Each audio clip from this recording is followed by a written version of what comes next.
안녕하세요. 저 같은 사람이 또 나오는 것을 막고 싶기도 하고, 항상 듣던 채널에 제 이야기를 꼭 제보하고 싶어서 이렇게 사연을 작성하게 되었습니다. 저는 동네에서 유명한 추남이었어요. 어릴 때 작은 시골 동네에서 살았거든요. 원래 동네가 작은 시골 마을은 왕따 이런 게 없고 다들 사이좋게 지내고 그랬을 거예요. 하지만 저희 동네는 달랐죠. 윤상이 얼굴은 곰보다 곰보. 얼굴이 완전 곰보야. 엄마, 윤성이는 얼굴이 왜 곰보예요? 얼굴에 이상한 종기 같은 것도 나 있고 왜 그래요? 윤성이 얼굴에는 혹이 수백 개나 있어. 우리 엄마가 그랬는데 너랑 놀면 그 피부병 옮을 수도 있다고 해서 너랑 놀지 말래. 그래서 너랑 이제부터 산에 안 갈 거야. 애들은 저를 놀리거나 손가락질하면서 비난을 했습니다. 저는 어릴 때부터 원인을 알 수 없는 피부병 때문에 엄청 고생을 했어요. 얼굴에 잔잔한 종기, 혹 같은 게 수백 개 나 있었고 원인을 몰랐기 때문에 항상 얼굴을 손으로 가리고 살았지요. 우리 엄마는 윤성아, 네가 그런 피부를 가지고 있는 것은 네가 그만큼 특별하고 사랑스럽고 귀한 존재이기 때문이야. 알겠니? 그러니까 항상 당당하렴. 그리고 어떤 일이 있어도 엄마는 너를 세상에서 가장 사랑해 줄 거란다. 정말이에요, 엄마? 정말로 나는 특별한 존재가 맞는 걸까요? 애들은 제가 피부병이 있다고 근처에 오지도 않고 얼굴이 곰보처럼 이상하게 생겼다고 하면서 손가락질하고 그래요. 그거는 아직 애들이 성숙하지 않아서 그런 거야. 우리 윤성이가 얼마나 특별하고 소중한 존재인지 몰라서 그런 말을 하는 거지. 엄마는 넓은 마음으로 저를 품어주었습니다. 그 작은 시골 동네에서 친구들 하나 없고 항상 뒷마당에서 혼자 노는 저의 곁을 지켜준 유일한 사람은 엄마였지요. 아빠는 서울에서 엄마랑 저랑 살다가 바람나서 엄마를 버렸고, 엄마는 어떻게든 저를 키우겠다고 시골로 내려와서 힘겹게 사는 상황이었어요.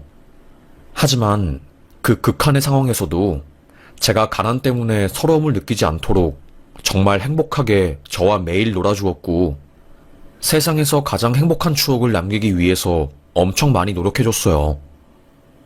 너무나도 감사했고 고마웠죠. 그래서 제가 시골에서 그렇게 왕따를 당하고 심적으로 힘든 상황임에도 불구하고 긍정적으로 세상을 바라볼 수 있었습니다. 하여튼 저는 얼굴에 수백 개 혹이 난 채로 살아가는 사람이었어요. 그래서 어른이 된 이후에도 사람들은 저를 피하고 괜히 제가 가지고 있는 불치병을 혹시라도 옮기게 될까봐 근처에 오지도 않았습니다. 그럼에도 불구하고 저는 그럴 수 있지. 나 같아도 그럴 거야. 얼굴에 혹이 수백 개 난 남자가 곁에 있으면 얼마나 당황스럽겠어. 충분히 이해할 수 있지. 그래서 저는 직장을 구하지도 못했어요. 대학교 4년제를 나와서 수학을 엄청 잘하는 저는 수학 강사가 되기를 희망했지만 지원할 때마다 윤성 씨는 대학도 좋고 학점도 잘 나오고 강의 실력도 좋을 것 같은데 아무래도 강사라는 일이 학부모님들 상대하는 것도 포함되어 있어서 조금 어려울 것 같아요. 죄송해요. 다른 학원 알아보심이 좋을 것 같습니다. 윤성 씨 죄송해요. 저희 학원은 아무래도 애들이랑 직접적으로 이야기하는 시간이 많고 또 학부모님들이 컴플레인 걸어오면 그게 꽤나 곤란해서 죄송해요. 학원 원장들은 애써 저의 얼굴 때문에 제 피부병 때문에 채용하지 못하겠다는 말을 하지 않고 돌려서 빙빙 돌려서 고용하지 못하는 이유를 말해주었습니다. 아무리 긍정적인 저였지만 주변에서 항상 저에게 그런 반응을 하니까 저는 사회 한가운데에 들어가서 구성원으로서 일하는 것보다는 조용히 일하는 게 낫다는 판단을 했어요. 사람을 무척이나 좋아하고 이야기하는 것을 즐겨하는 저는 피부 때문에 그런 일을 하지도 못하고 노가다를 전전하게 되었습니다. 처음에는 소장님도 좀 곤란한데 나중에 여름에 더우면 인부들끼리 우통 벗고 샤워실 같이 사용할 수도 있는데 혹시라도 그때 피부병 때문에 항이 들어오면 우리도 곤란하거든. 소장님, 저 대학병원 가서 제 피부병 전염병이 아니란 진단서도 떼올 수 있어요. 그러니까 저 좀 한 번만 기회 주시면 안 되겠습니까? 제가 보여드릴 수 있는 것은 성실한 성격, 그리고 정말로 정직하게 일하는 그런 모습입니다. 저 이 일 아니면 먹고 살기 힘들어요. 편의점 같은 일도 손님들이랑 얼굴 마주봐야 해서 점장님들이 저 뽑아주시지도 않고 제 전공 살리려고 강사로 취업하고 싶어도 다들 안 된대요.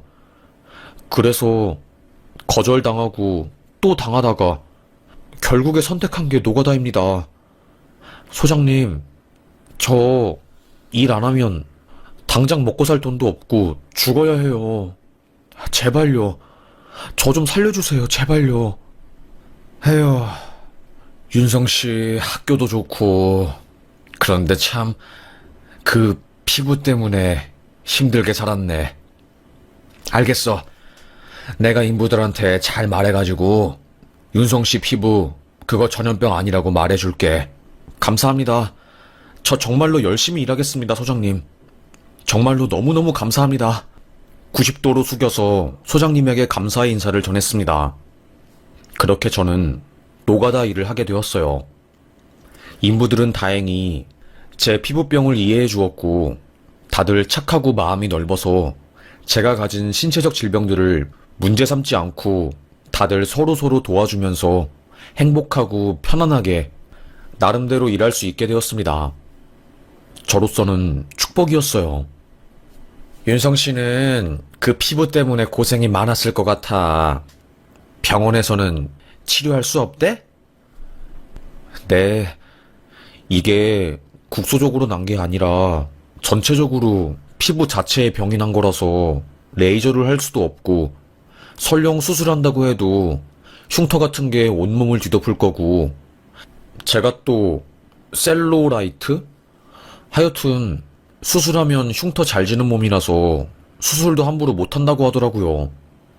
그리고 희귀병이라서 치료약도 없고 그래서 그냥 이렇게 살아야 한다고 하더라고요.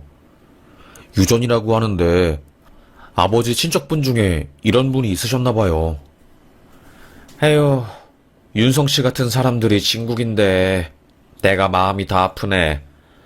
하여튼 기죽지 말고 잘해보자고. 인부들은 제가 나름 성실하게 일하고 덥다고 빼지 않고 오히려 더 열심히 일을 하니까 저를 응원해주고 좋아해 주었어요. 자식처럼 대해주고 저도 기뻤지요. 그렇게 저는 나름대로 제 일을 하면서 먹고 살 수 있게 되었고 저금 같은 것도 아주 착실하게 했어요. 그래, 내 얼굴에 결혼을 하는 거는 너무나도 분수에 안 맞는 선택인 거지. 내가 무슨 결혼이야. 나는 그냥 돈이나 착실하게 잘 모아가지고 나중에 노후 준비나 제대로 해야지. 에휴. 일찌감치 여자들의 반응을 보고 저는 바로 결혼을 포기했고 제가 혼자 살 때 돈이라도 넉넉하게 모아둬서 비굴하지 않게 노년 보내야겠다 생각해서 적금이랑 통장도 거의 6개로 쪼개서 엄청 열심히 저축을 했어요. 은행원이 요즘 이렇게 통장까지 쪼개서 꼼꼼하게 저축하시는 분 잘 없는데 정말로 대단하시네요.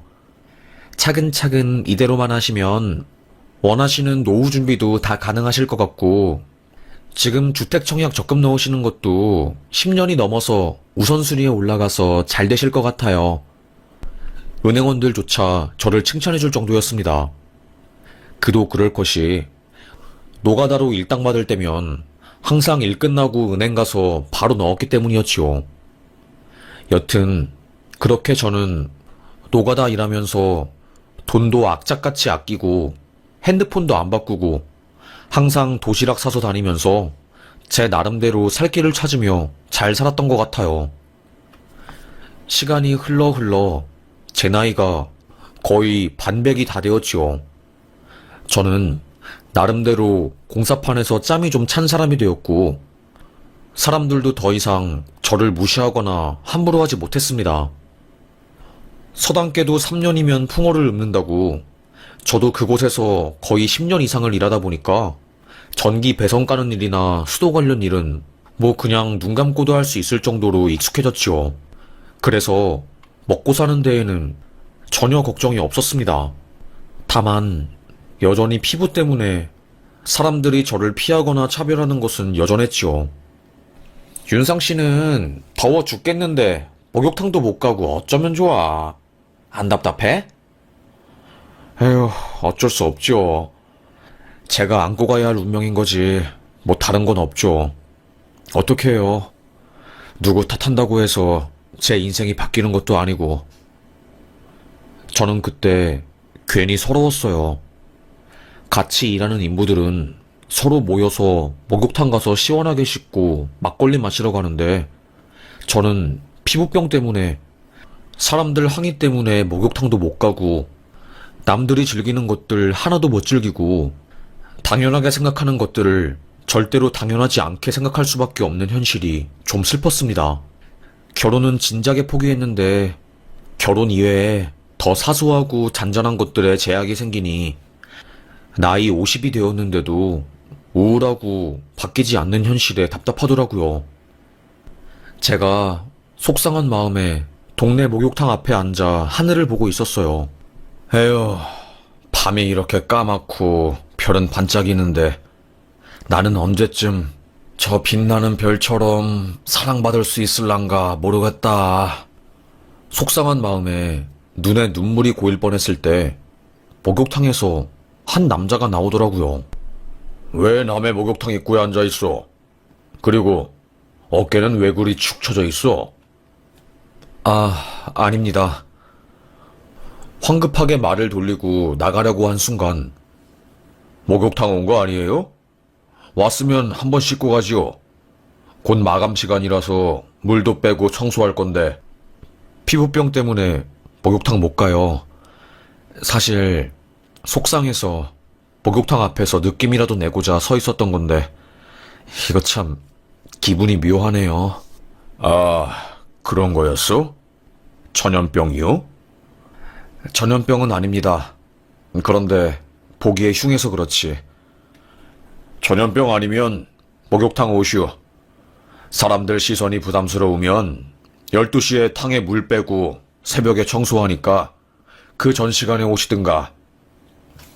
저는 됐다고 거절했지만 며칠 후 괜히 저도 목욕탕에 가보고 싶더라고요. 그렇게 손님들이 다 빠져나간 시간 목욕탕에 가게 되었고, 밖에서 저를 볼 때 퉁명스럽게 대하던 그 새신사는 때를 밀 때는 말을 잘 들어주는 상담가처럼, 혹은 친한 친구처럼 사람 마음을 편하게 해주는 사람이었습니다. 이런저런 도란도란 탕에서 그 새신사와 이야기를 하다 보니까 생각보다 말이 잘 통하고 공통점이 있었어요. 내가 당신처럼 신체적으로 문제가 있는 사람은 아니지만 나는 마음에 문제가 있어.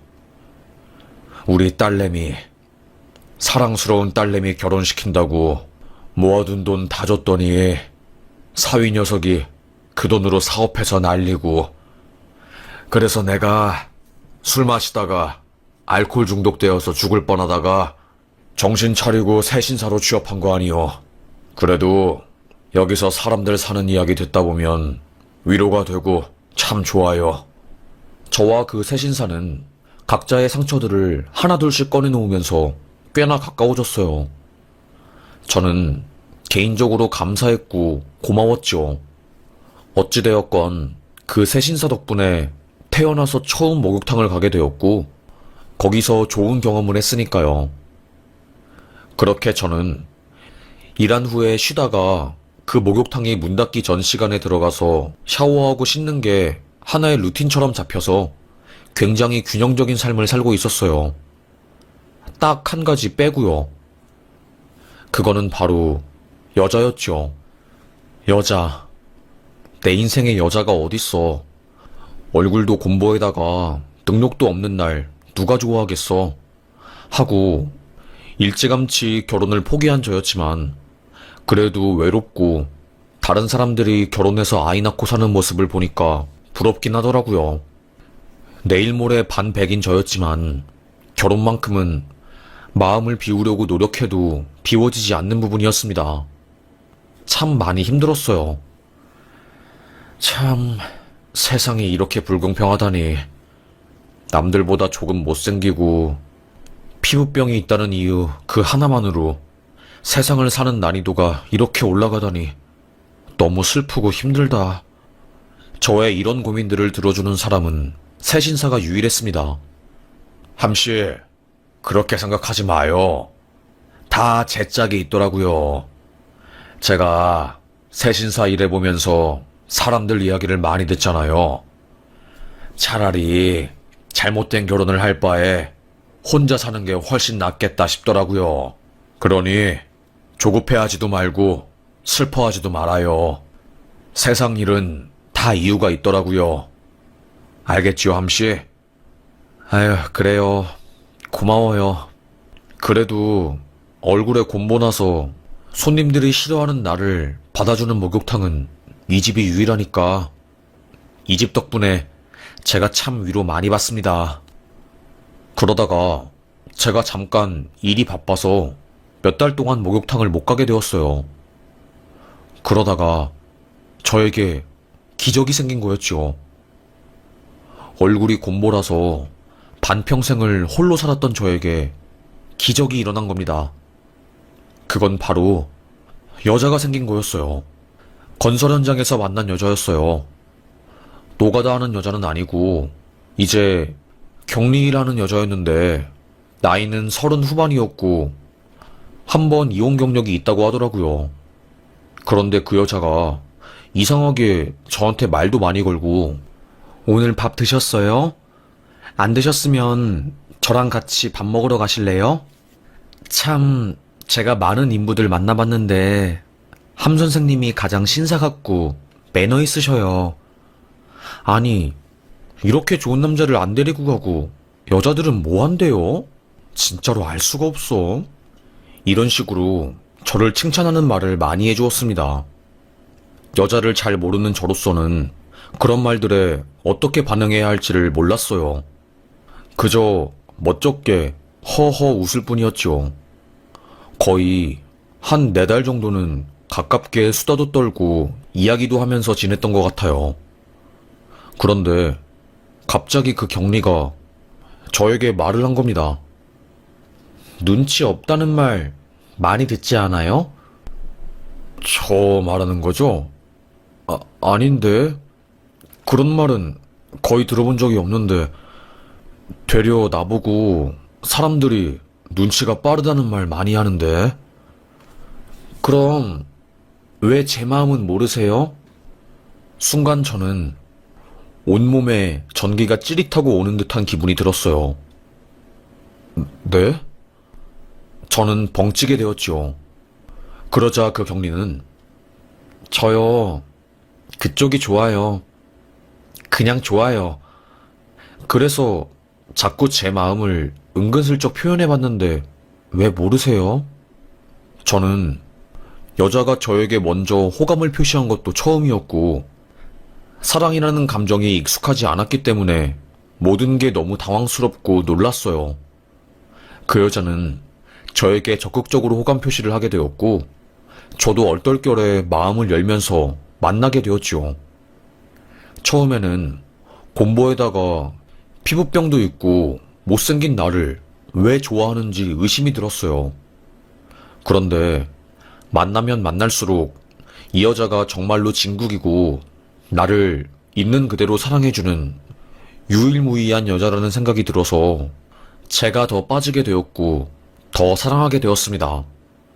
절대로 놓쳐서는 안 될 여자라는 생각이 들면서 청혼했어요. 내가 비록 가진 것도 없고 뭐 내세울 부분 하나 없는 사람이지만 이거 하나는 약속할 수 있어요. 저요, 이설 씨, 책임질 자신 있습니다. 여태까지 일한 돈 허투루 쓰지도 않았고, 나름대로 노후 준비도 했어요. 제 와이프는 먹여 살릴 정도 되는 것 같습니다. 이설 씨, 나를 사랑해줘서 고마워요. 내 곁에서 나를 지켜줘서 고마워요. 저는 그때 펑펑 울었어요. 그렇게 저는 이설 씨와 결혼, 정확히 말하면 동거를 하기로 했습니다. 이설 씨는 격리였고 회계장부 일을 맡으면서 숫자에 빠삭하고 저보다 더 꼼꼼한 성격이었기 때문에 동거에 시작하자마자 바로 제 통장 관리랑 이런저런 공과금 관리를 같이 해주었어요. 너무 신나더라고요. 누군가에게 챙김을 받는다는 게 이렇게나 기분이 좋은 일인지 몰랐습니다. 세상 감사했어요. 참 착하게 살길 잘했어. 내게도 이런 날이 오다니 너무 신기하고 재밌다. 어떻게 이럴 수가 있지? 그렇게 그녀와 동거 생활을 하던 중에 시간 여유가 생겨서 저는 목욕탕에 갔어요. 밤 11시가 넘는 늦은 시간이었습니다. 역시나 손님들은 한 명도 없고 새신사는 목욕탕 물을 빼고 청소할 준비를 하고 있었죠. 나왔수다. 아이고, 함씨 오랜만에 왔네. 거의 1년이 다 된 것 같은데 그동안 어떻게 지냈어? 오늘도 사는 이야기 하면서 때도 좀 밀고 이야기를 나누자고. 저는 계속 싱글벙글 웃었어요. 그러자 새신사가 저에게 아니 함씨, 무슨 좋은 일이라도 있는 거야? 혼자서 웃지 말고 나한테도 좀 말해줘. 나도 궁금하다고 함씨. 저요, 사실 결혼할 것 같습니다. 뭐라고? 함씨, 진짜야? 새신사는 자기가 잘못 들은 거냐고, 진짜냐고 수도 없이 되물으면서 엄청 놀란 표정을 지었어요. 아니, 진짜야 함씨? 어디서 만난 거고, 그 여자 뭐 하는 사람이고, 몇 살이야? 얼굴은 어떻게 생긴 거래? 아니, 어떻게 만나게 된 건데? 어쩌다가 동거까지 하게 되고, 뭐 어떻게 된 거야? 좀 설명 좀 해봐. 괜찮은 여자 맞아? 믿어도 되는 여자인 거 맞아, 함씨? 새신사는 저에게 질문들을 끊임없이 쏟아냈어요. 저는 좀 기다려봐. 하나씩 하나씩 천천히 다 설명해 줄 거니까 좀 기다려. 저는 그렇게 첫 만남부터 시작해서 요즘 근황까지 모든 것을 다 털어놓았어요. 그런데 이상하게 저의 말을 들으면 들을수록 새신사의 표정이 싹 굳는 겁니다. 느낌이 안 좋은데? 새신사가 내뱉은 한마디였어요. 아니, 왜 느낌이 안 좋아? 어떤 부분에서 느낌이 안 좋은데? 솔직히 말하면 함씨보다 나이가 띠동갑이나 어린 여자가 함씨가 좋다고 매달릴 이유가 하나도 없잖아. 내가 함씨를 비하하는 것은 아니지만 피부병도 있고 직업도 안정적이지 않은데 뭔가 계속 함씨한테 매달리고 사랑한다고 말하는 것은 다 이유가 있을 것 같아서 걱정돼. 외롭다고 아무 여자나 만나서 마음고생하는 것보다는 난 차라리 아무도 만나지 않고 평범하게 원래 살던 삶을 사는 게 맞다고 생각해. 새신사는 강렬하게 저의 재혼을 반대했습니다. 제가 그때 제 통장 관리도 그 여자가 하고 있다고 말을 하니까 진짜야? 역시 내 말이 맞았어. 함씨, 그 여자 만나지 마. 그딴 여자 만날 거면 아예 여자 자체를 만나지 마. 불같이 화를 내는 겁니다. 아니, 왜 그렇게 화를 내? 상식적으로 생각을 해봐. 그 여자가 왜 통장 관리 자기가 하겠다고 하고 함씨 인감도장에다가 주민등록증까지 달라고 하겠어? 지금이라도 늦지 않았으니까 그 여자 함씨 집에서 내쫓아내. 그리고 파혼하든가 약혼한 거 취소하든가 그렇게 해. 그런 여자 많아. 함씨같이 착한데 순박해서 여자 한번 못 만나보고 돈만 착실하게 모은 남자한테 은밀하게 접근해서 싹 다 돈 털어버리고 도망가는 여자 있어. 진짜야. 내가 손님들 이야기 한두 번 들어봐. 새신사가 그렇게 말하니까 저도 상황을 객관적으로 바라보게 되었고 그 여자가 의심스럽더라고요. 그렇게 다음날 저는 오랜만에 은행에 갔습니다. 1년 전만 해도 항상 일당 받고 난 후 은행 가서 저금을 하느라 직원들이 저를 다 알아봤거든요. 그런데 최근에는 일당으로 안 받고 다 월급으로 받고 인터넷 거래를 하니까 은행에 갈 일이 없었지요. 그러다가 오랜만에 은행에 가니까 익숙한 얼굴의 은행 직원이 있는 겁니다. 저는 반가운 마음에 잘 지냈어요? 말을 꺼내자 그 직원이 어머, 오랜만이에요. 안 그래도 따로 연락을 드려야 하나 고민했거든요. 연락은 왜요? 무슨 일이 있어요? 그때 직원이 머뭇거리면서 말을 할까 말까 하다가 결국 저에게 그러더라고요. 아니, 사실은 얼마 전에 어떤 여자분이 함 선생님 인감도장이랑 민증 그리고 통장을 가지고 와서 마이너스 통장 얼마까지 가능하냐고 그리고 돈 인출할 수 있냐고 물어봤거든요. 그런데 저희 지점은 본인이 직접 와야지 마이너스 통장이랑 돈 전액 인출 가능하다고 하니까 짜증내면서 나가셨거든요.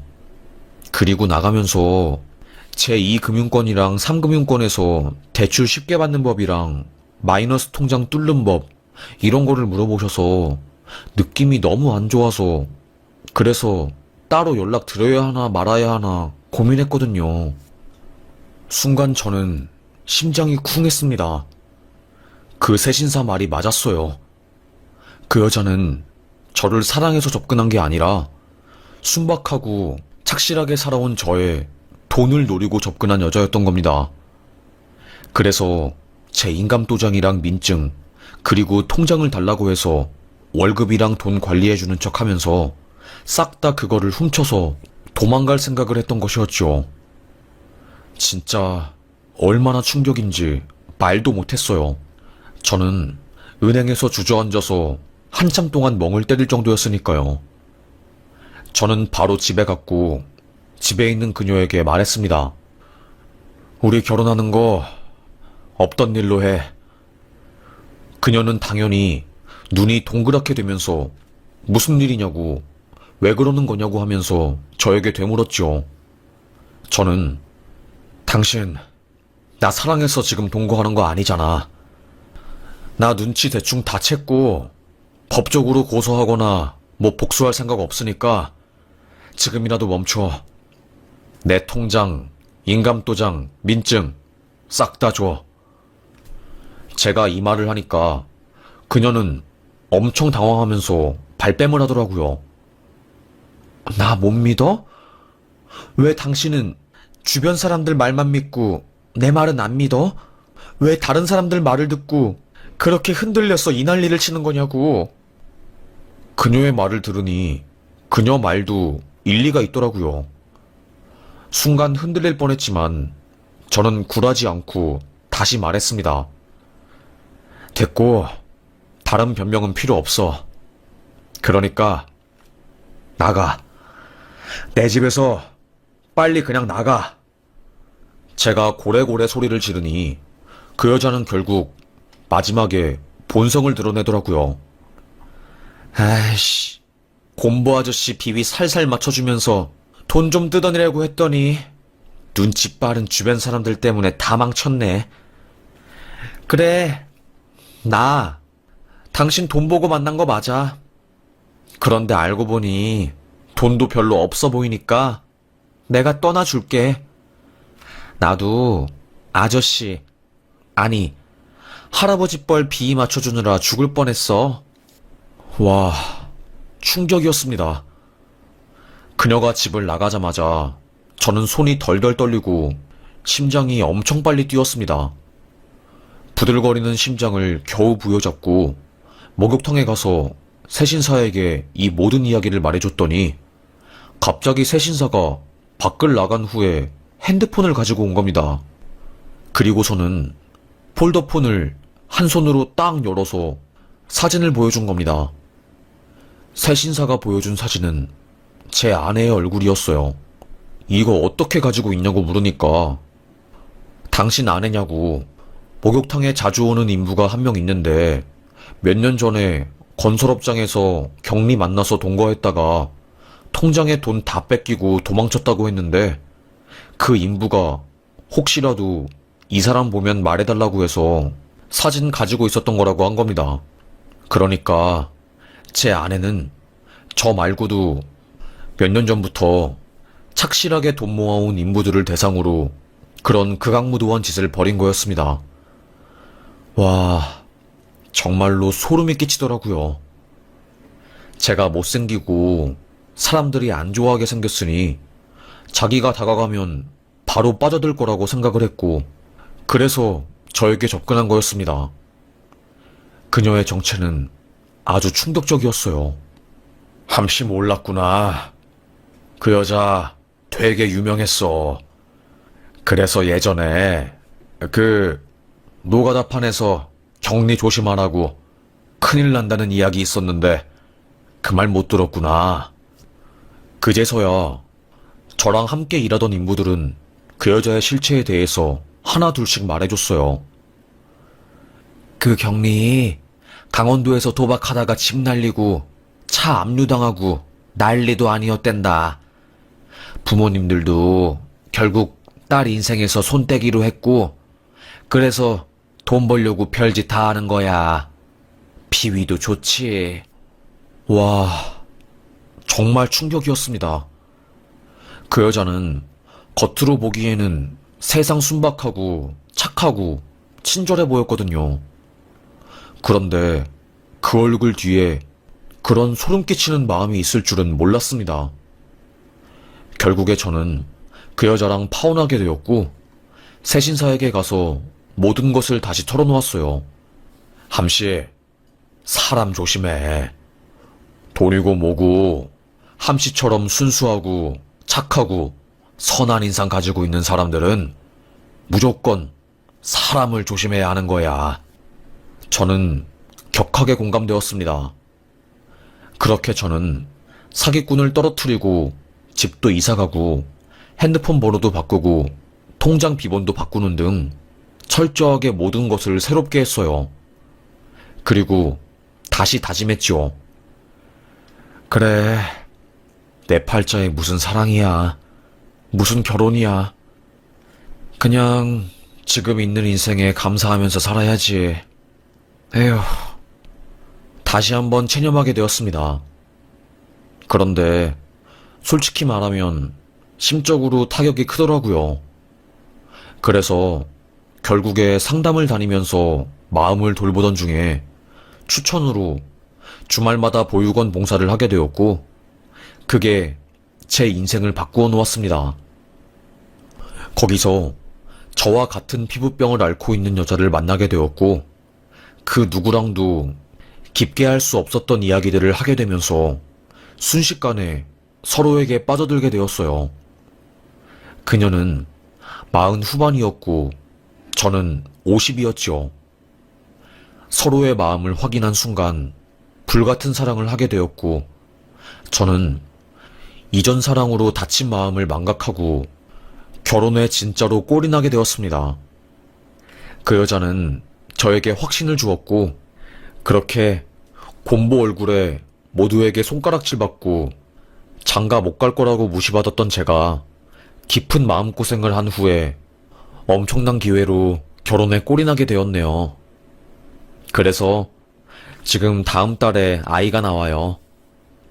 아직도 믿기지가 않고 얼마 전까지만 해도 사기 결혼당해서 인생이 송두리째 흔들릴 뻔하다가 기적적으로 정말 마음씨 좋은 여자를 만나서 이렇게 아이까지 생기게 되고 너무나도 신기하고 믿기지가 않아서 글을 쓰게 되었어요. 사실 저처럼 희귀병을 앓고 있는 사람들은 사랑받은 경험이 별로 없어서 조금이라도 잘해주면 쉽게 마음을 주거든요. 그런데 이러면 정말로 큰일 날 수도 있고 저도 정말로 전 재산 다 뺏기고 인생 구렁텅이로 빠질 뻔했어서 이렇게 글을 쓰게 되었어요.